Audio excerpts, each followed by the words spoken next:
We'll first hear from the City of Santa Maria Mayor Alice Patino, followed by Acting City Manager Chuen. Both will share insights on recent developments and the future direction of our city. Please welcome Santa Maria Mayor Alice Patino. I do want to thank all of you for being here this morning, and so we can give you an update on the City of Santa Maria, what we're doing and what we intend to do.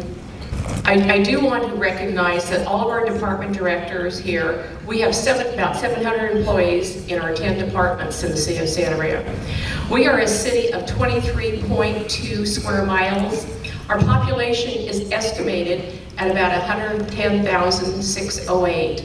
And we know that what we do every day has a direct impact on the quality of life in Santa Maria, and we work for the public. The state of our city is that we have some serious challenges in the years ahead, but we've always had serious challenges. And the community continues to grow as more people choose to live and work here. Our acting city manager, Mr. Wu, will discuss a lot of the details about finances and development after I'm gone here. I will talk about some of our recent and our current department highlights and some progress with homelessness, and also we're trying to accomplish with new housing. We are where it's being done on the Central Coast, probably the state of California, all the building that goes on here in Santa Maria. And first I want to start with our public safety. Public safety is the City Council's top priority. We need to keep our people always safe in the City of Santa Maria. And it receives 57.3% of combined general fund and our Measure U funds, totaling about $80 million. Since 2010-11 to this fiscal year, according to our adopted budget, the full-time component in our public safety departments has increased about 35.5%. During the same time, the city's population has increased about 11%. I'm going to start with the police department first. The budget has increased from $38.2 million in 2020-21 to $54.8 million this year. So that's been a huge increase. We're budgeted for 140 sworn and have 16 vacancies. And it takes between 16 and 18 months to get a police officer. So it takes a long time, and our police chief has been pretty picky as who we pick to fill those positions. Crime is down again in the City of Santa Maria, and it's down by 10% for the period of January through September, comparing 2023 to 2024. This follows a 28% drop for the same period in 2022 compared to 2023. Trends are going in the right direction. Of note, motor vehicle theft is way down. There were 1,152 stolen vehicles in 2022 this year. Chief Snyder says that this drop is projected by the automated license plate readers and staffing are the reasons.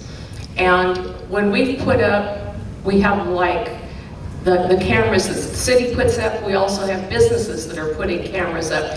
This really helps solve crimes. With all the cameras we have now, crimes we're just being more efficient and more effective in solving our crimes.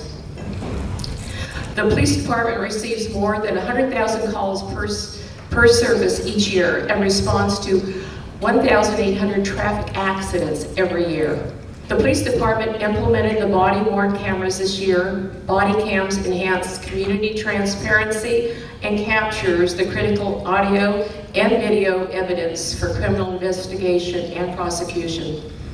For 2025, it is a goal to use traffic collision data and leverage the state traffic safety grants to focus in areas where collisions are more likely to occur, utilizing grant money without impacting the department budget. We are focused on the recruitment of a new police chief at this time, and I want to thank Police Chief Snyder for your very successful career and leading our largest department. Thank you, Chief.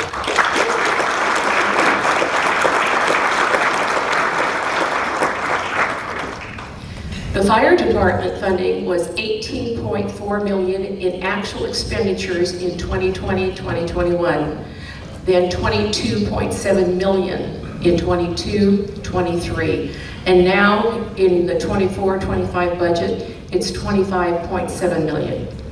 Staffing levels have increased from 72 in 2020-21, and now in 2024, in the current year, we have 87. The department responded to 12,373 incidents in 2023. Approximately 71% of the calls were for emergency medical services. Last year, the fire department filled vacancies in the fire prevention division and now runs fully staffed with the needed fire inspectors. This allows for more personnel to facilitate identification and inspection of commercial and assembly occupancies in Santa Maria. This year, the fire department has been approved to increase staffing levels by 3 additional paid firefighter per shift. In February, the City Council approved hiring 9 additional firefighters. 8 were successful in graduating from the academy.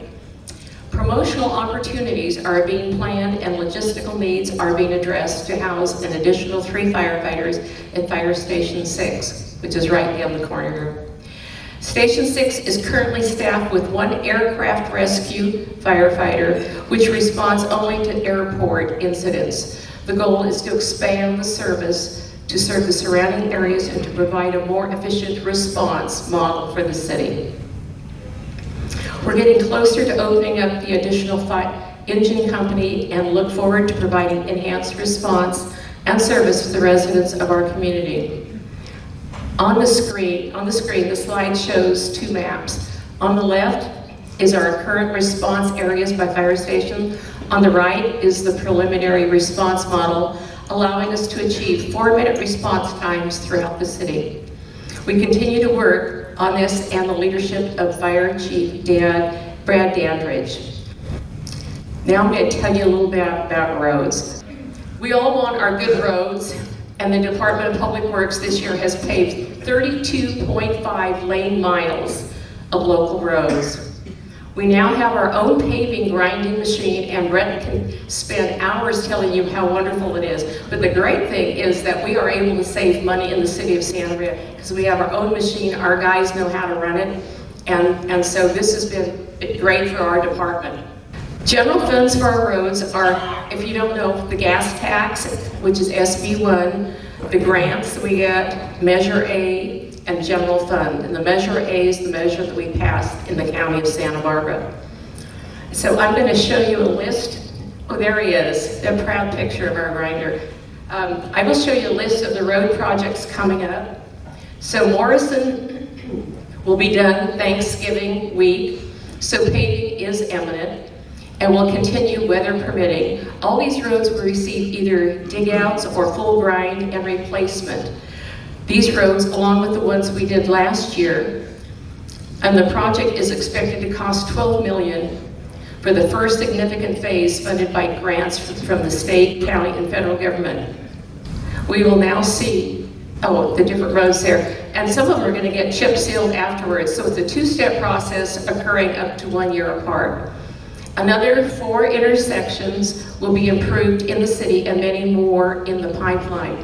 We're finalizing design alternatives for improvements located at Bradley Road between Dix and Lowe's at College Drive and Meehan. Cook Street at Depot and at Depot with Morrison. We're applying for highway safety improvement grants and improve other intersections such as Blosser and Boone.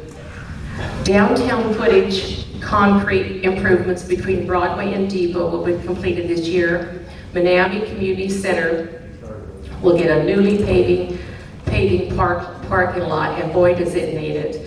The city's bus fleet will be 100% electric. New storm drains will be installed to eliminate flooding at College and Boone and Miller and El Camino. The construction of the Japanese Community Center along Bradley Road continues to make significant progress. And if you've seen, first the house went up, and then we've been doing, and there's the barn that's going up. So that's going to be another center we'll be able to use in Santa Maria. As you may be aware, the Recreation Parks Department recently flipped the switch on nighttime field lighting at Crossroads Open Space Field. We went down there and there was kids practicing, and we flipped that switch and it was just like it was daylight all of a sudden.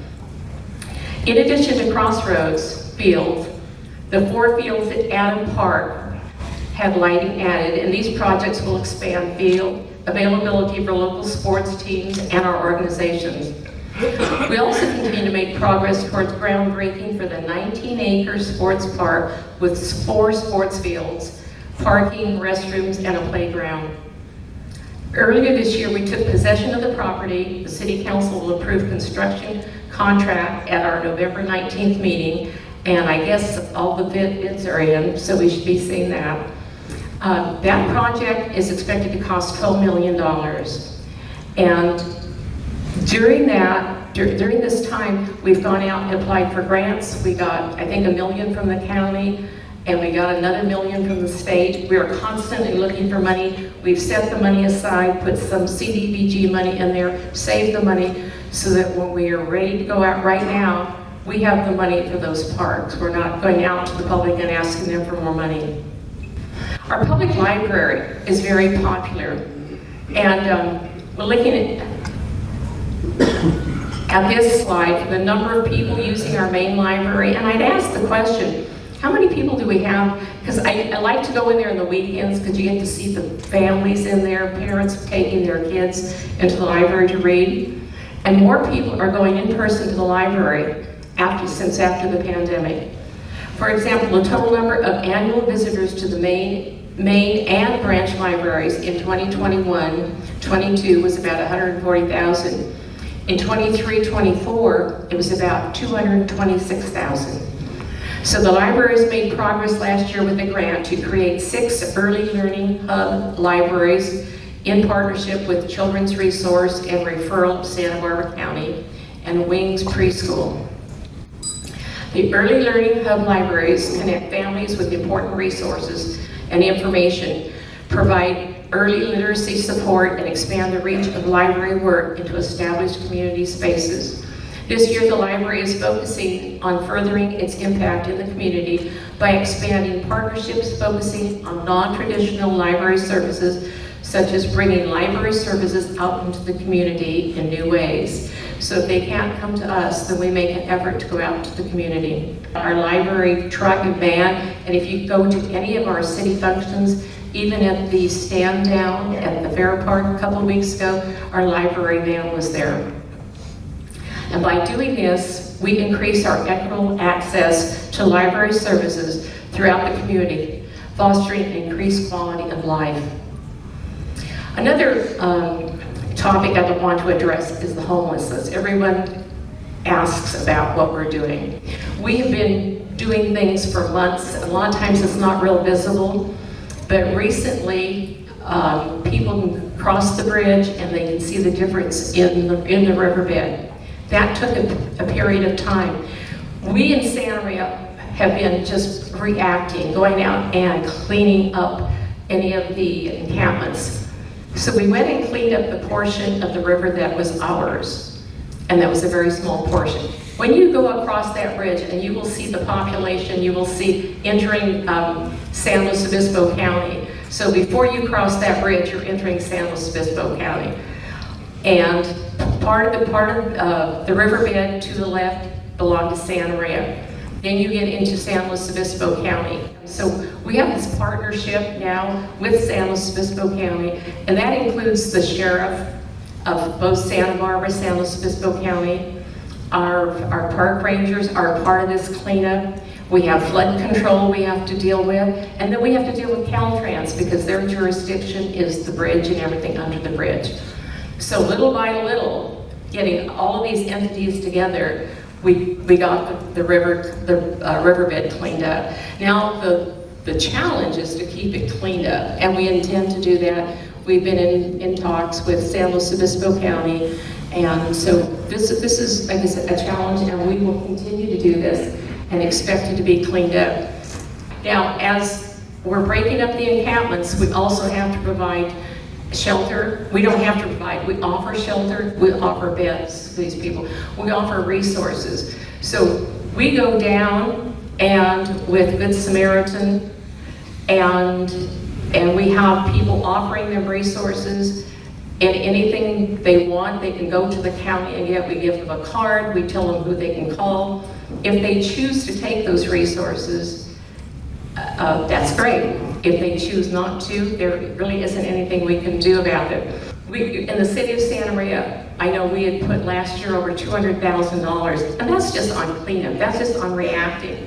And when you're taking tons and tons of garbage away, and you're having to go up and clean a riverbed, and all the debris that was down there, and I won't even mention it because it's not anything you need to mention when people are eating, but all the debris down there and the needles, and people with that personally know how to handle this because they have to get sort of like a hazmat suit to get rid of all this. It takes a lot of energy, it takes a lot of people, and it takes people who know what they're doing. And so, but I just wanted people to know we've been on it. It takes a lot of work. The 2 police officers we have dedicated to this, our code compliance, our rangers, and everyone in the city of Santa Maria that works on this, they are so appreciated because a lot of times some of you don't see the work that they do, but they work so hard. I want to just briefly touch on the downtown specific plan. We are going ahead with that. The city had an asset. We matched it with the assets of Vernon Brothers. They're going to develop the downtown, commercial, retail, and housing. We know we need housing in the city of Santa Maria. I think one thing is really important that people know. We applied for a grant and we got the grant because the sewer pipes, the water pipes underneath the city were over 100 years old. They had to be replaced. So when we had a hotel that burned down there a few years ago, they could not come back and rebuild because what was underneath would not sustain that. So we got a grant. So this did not come out of the general fund. This was a special grant we got to, and we're not even working on it yet. Our pipes underneath, our water pipes and our sewer pipes. The city attorney's office, and everybody loves a good attorney, right? So last year, we successfully integrated the risk division. This provides a more streamlined and efficient process for the handling of tort claims and subrogation cases filed within the city. This is fiscally responsible and will better protect taxpayers from frivolous and unfounded legal actions, because for years we had to go out and contract. Now we have someone in the city and we can handle these cases.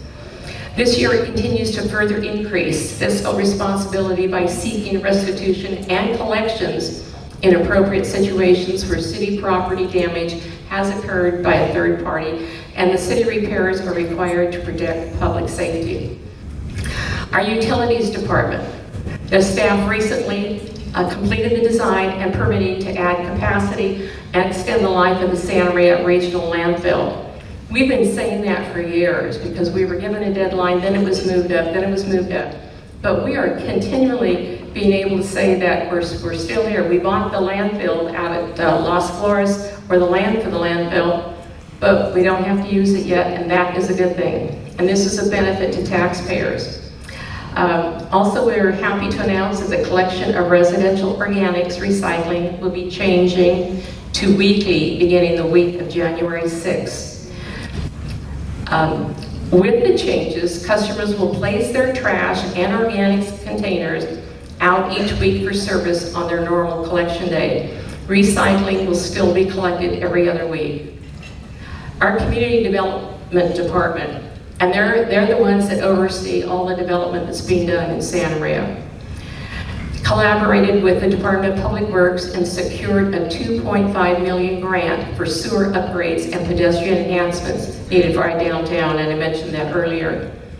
This year, the department is finalizing the sales and disposition agreement with the Vernon Group and continue permitting of the mixed-use residential projects proposed on city surplus lands by the Vernon Group to promote downtown revitalization. When we decided to do the specific downtown, The city council at the time said, we want none of the big boxes down there. They can go out on the freeway. We did not want that for downtown. That is not what a downtown, in our vision, was going to promote any kind of rehabilitation. So we were really confident about what we wanted downtown. We wanted something pedestrian friendly, someplace they could hang out, they could have dinner, and they could live in that area. The city manager's office, and that serves as a central services for human resources, information technology, and also provides other administrative functions. Last year, our Neighborhood Connect portal went live. So we've received more than 1,700 reports so far. This is a convenient way for residents to report non-emergency issues to the city. Each is assigned to the responsible department so we can respond within a short amount of time. And I really have to give a shout out to Maribel Aguilar Hernandez, because she had seen this someplace and she says it could work here in Santa Maria, and it works great. People can go online and report something. And then we have the paper trail. We know where to respond, and we know what departments need to focus in on this. We haven't done a lot of repairs in our city hall for so many years. The roof that was just replaced was the original roof that was on City Hall. Oh, and you know what I mentioned? There was that beautiful all the crosswalks downtown, and people have said, well, the city would have more money if they didn't do things like that. And I love it when I can say, it's Caltrans did it, not us. And then a couple of people said they liked it and they were very complimentary, so I take the compliments and I take them back to the city. But I just looked at, is there anyone here from Caltrans? Because I look really, they have been really, really good lately to work with, especially with our cleanup. The city continues to be staffed by a committed and hardworking workforce. We have the best employees in the city of Santa Maria. I mean, they really, really try so hard to work all together. I get compliments all the time. Someone will say, this happened, and somebody was out there working on the roads, or someone doing something at one of the facilities, and they asked them a question, and the person was very, very congenial in giving them the answer. I get compliments all the time about our city employees. We always work together to serve our community, to provide the highest quality of service in the most efficient, cost-effective, and courteous manner possible. So I'm going to call Mr. Wu up here, and he's going to give you a lot of the information about our budgets, our constraints, and how we need to focus on how we're going forward in the city of Santa Maria. And so I want to thank you very much for being here today, and I will turn the microphone over to our acting city manager, Mr. Chuen Wu. So I'm going to cover two topics, and it's finance and development. And there's no sugarcoating around it. There's a $20 million budget deficit. And we are working hard to figure out how to address that. And you may wonder, okay, how do we get here? And a lot of it is because of the cost of labor, services, and materials have gone up significantly. And revenues, and we have most of our revenues through sales tax and property tax that they lag. And so we're confronted with a big gap in our budget deficit. So the council adopted the last budget that really hinged on the use of reserves. And now I think what we're trying to do is minimize the use of reserves. If we were to continue at the pace that we are, we would have exhausted our reserves in a couple of years. So we are exploring many ideas for additional revenues. We are tightening our belt. But as mentioned, I'm confident that given the employees that we have, that we're going to figure this out. So back in October, the City Council received analysis and recommendations for closing the structural budget gap and potential revenue enhancement options. We're coming back in February with more specific plans in place. And I think the somewhat troubling aspect of this budget deficit is that there is no significant national or regional economic downturn that's taking place. Again, the deficit has evolved due to service demands exceeding revenues. We'll go into our presentation on current development. And so, being here for the last 8 years, and even during that time, we've seen a lot of change. As Mayor mentioned, this is the place on the Central Coast where stuff happens.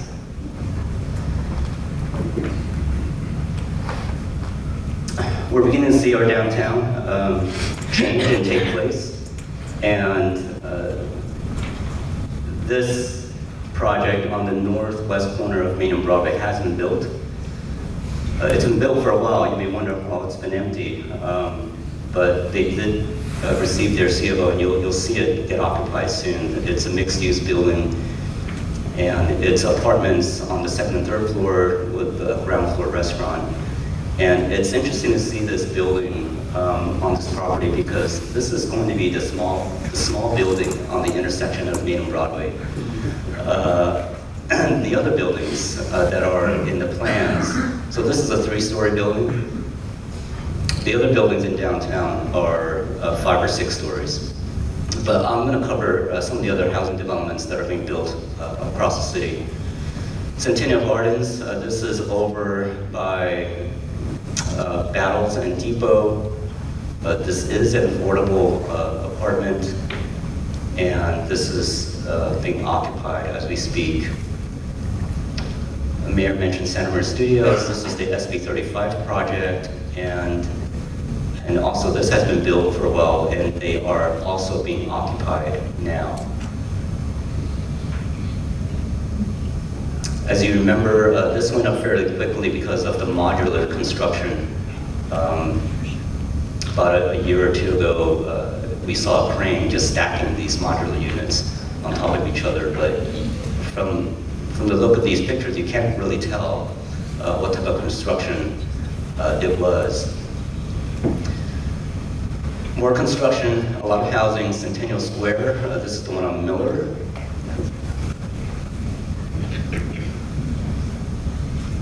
Motors is under construction at Eno's Ranch.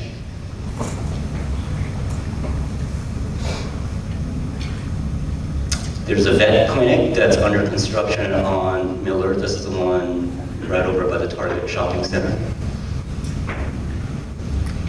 There is some single-family development. This is the Northman Skyview Estates. This is on the south end of town. And as we look into the future, as you may be aware, we have a general plan effort that's underway. We've been building a lot of housing, but a lot of the housing has been multifamily. And I really believe that there has to be a balance of your multifamily housing and single-family housing. This is a project with only, I think, 58 homes, and so there has to be more land set aside for a single-family inventory, but we do have this one under construction.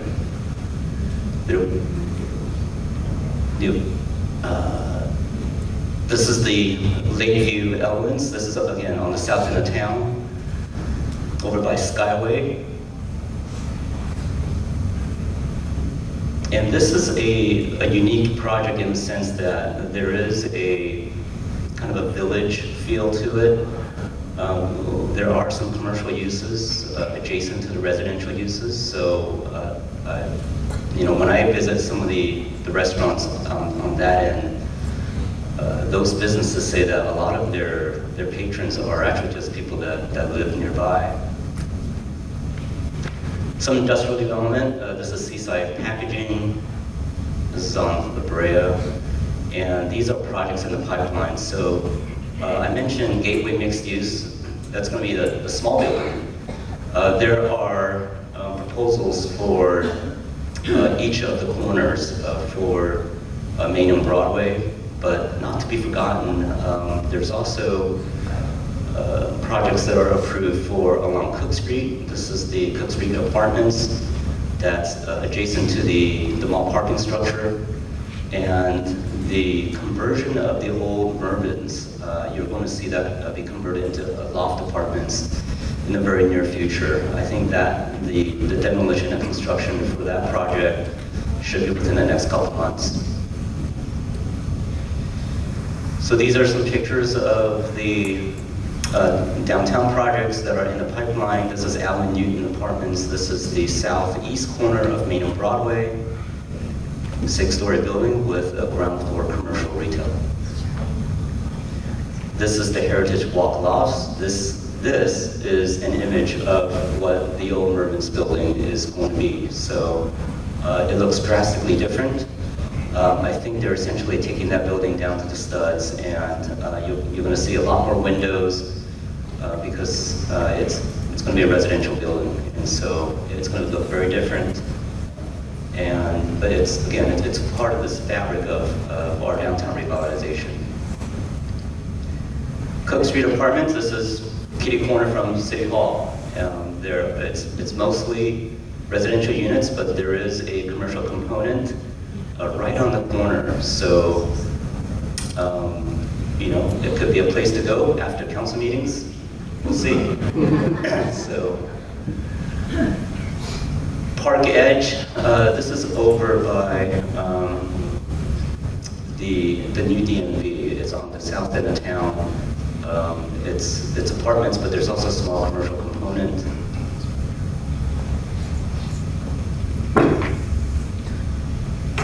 Avante Apartments. This is over on by Blosser. And Betteria Plaza. Betteria Plaza, the northern part are these apartments and townhomes. The remainder, there have been different iterations, different plans for that property. From light industrial to office to commercial, we'll likely see some variation of that. But in the meantime, this one is underway. It's called Las Brisas. So, and here's the big one. That's been approved. This is just a rendering. It's amazing what you can do with graphics nowadays. Blossom Ranch. Blossom Ranch is a large residential development bounded by Stoll and Battles, Blosser, and the railroad, up to about 1,500 housing units. There is some commercial component that faces Blosser. There is a school, and there is the sports complex on the eastern portion of. No doubt, the city is doing their part in providing housing for the Central Coast region. These are some images of the proposed residential units for Blossom Ranch. Other new development, there is a second Chick-fil-A that's coming to the city of Santa Maria. So this one's on the north end of town. So for those of you that live on the north end, you just got to go to, this is right over by Hampton Inn and Wendy's. So this will finish that commercial development out. Bradley Commercial, you may have seen some work. This is, where the old Roadhouse is. This is another Starbucks. I believe it's our 24th Starbucks in town. Starbucks and a car wash. There's a new hotel that's come in, Holiday Inn Express. This is on the north end of town, over by Fairfield and Kendallwood.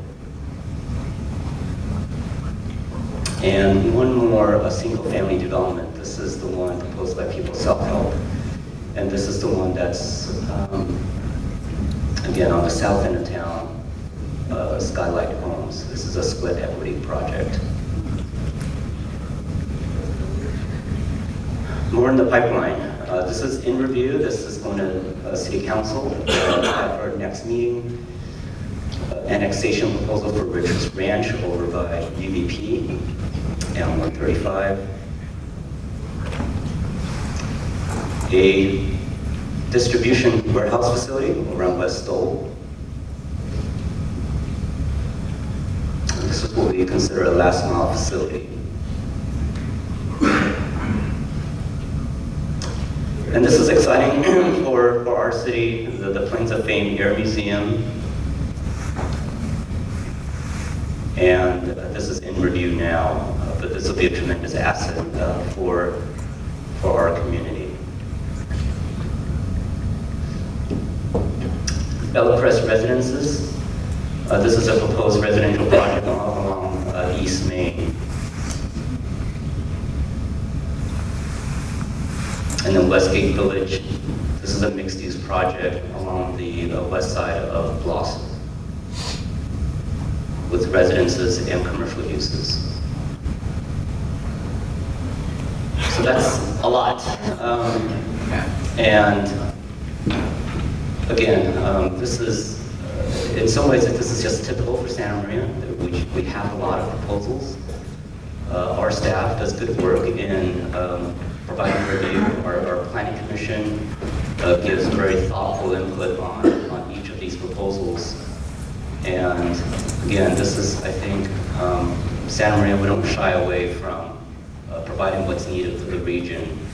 And again, it's not just housing. I think we look forward to more jobs in the area, more commercial uses in the area. We want our community to be well balanced, and I think there was a slide that says a great place to work, live, and to play. And this concludes my presentation.